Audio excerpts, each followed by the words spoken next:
right, we're going to be talking about Maud Stanworth, buried right here. So if you guys want any photos, come on up and do it. I'll stand off to the side. All right, Maud joined the league shortly after it was created and held membership up to 1920. The highest office she would hold as treasurer in 1917, right before they broke for the year. She was a delegate from Norfolk. that attended the Virginia Equal Suffrage League convention in 1912. The state league held a convention once a year in different parts of the state. 1911 was the first year of the convention. That was held actually in Richmond because that's the headquarters. The second year it was held in Norfolk because Norfolk was growing faster than any other part of the state. And Norfolk, when it comes to suffrage, I say Norfolk's more important than Richmond.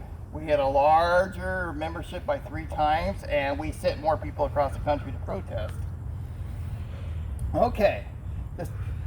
Never before has the cause of suffrage received such press and attention in Norfolk as it did in the 1912 convention, which was held on October 24th, 1912 at the Lynn Haven Hotel in the ballroom. The convention was opened by a speech by Lilla Valentine, the state president. Her speech was short and direct. Throughout her speech, she pleaded for the right for women to vote. Her speech was straight from the hip argument. Women deserve the right to vote, and she got a standing applause at the end of her speech. Now, the important thing about conventions is anybody can come speak. And this was a chance for the league to get important people to come on their side. And we're going to name a few. Judge Thomas Wilcox, who is buried across the street in Cedar Grove Cemetery, declared himself in favor of equal suffrage when he started to speak and thereby made himself a suffrage in front of hundreds of people. Further than that, instead of making women like men, he believed women's suffrage would make men like women, which would be a positive change for the country. The next speaker, true story, it's headlines in the papers. The judge thinks that men should be more like women. It was a big deal back then. The next speaker was Mayor Mayo of Norfolk. He is buried in Cedar Grove as well.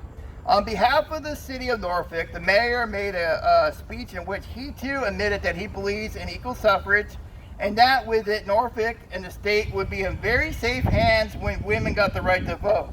He said that women is equally interested in the administration of civic affairs, and that there's no logical reason, except perhaps a sentimental one, why they should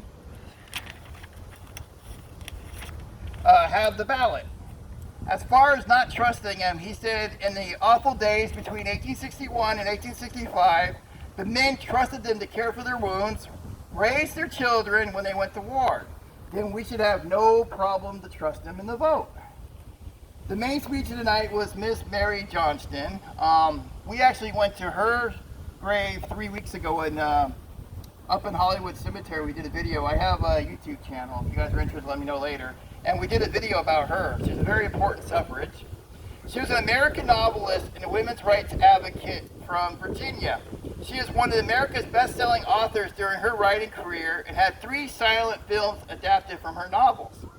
Johnson was also an active member of the Equal Suffrage League of Virginia, using her writing skills and to draw attention to the cause of women's suffrage in Virginia. She spoke in a clear and strong voice. If there are 2 things in this world, they are men and women.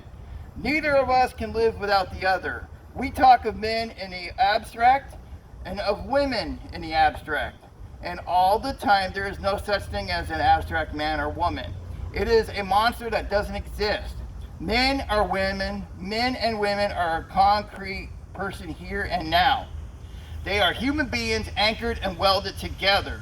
All men are daughters of men, and all men are sons of women. Every woman here was born of a man and a woman, and every man was born of a woman and a man. We are equally from each. Women cannot condemn man without condemning herself, and man cannot condemn women without condoning himself. Men and women are co-heirs. We are kings and queens. Not kings with a queen consort walking behind, and not queens with a prince walking behind. We are all equals instead. This is our convention. This is what we stand here to uphold tonight. This is the heart of the women's movement over the world today. This is what in every land today, woman is crying to man. By the end of the night, the membership of the Norfolk Suffrage League tripled. It was 6 hours of speeches all day. They served them lunch, they served them dinner, and then they listened to speeches all day long. From some of the other famous people that came out was Mr. Slover. You guys heard of Slover Library? He was a suffrage. If any of you guys have been to Sargent Memorial Collection, Mr. Sargent was also a suffrage. So a lot of the important men here were suffrages. All right, so this was actually one of the biggest conventions in the, North America. Norfolk was just a hotbed of suffragism here. It was just so many people were interested and joined. All right.